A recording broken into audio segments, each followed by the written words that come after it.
వెళ్ళినా సరే మీకు కంపల్సరీ ఆ గోపురం అయితే కనిపిస్తుంది అనమాట. ఈ ఆలయంలో స్పెషల్ అయితే మాత్రం నిజంగా ఒక్కరోజే వైకుంఠ ఏకాదశి రోజు మాత్రం స్పెషల్గా అయితే శంకు తీర్థం ఇస్తారు. 200 years నుంచి ఆ శంకు తీర్థాన్ని ఇస్తున్నారంట.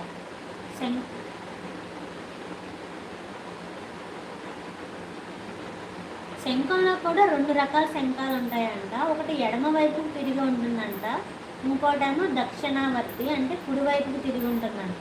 2 టైప్ ఆఫ్ శంఖాలు ఉంటాయంట.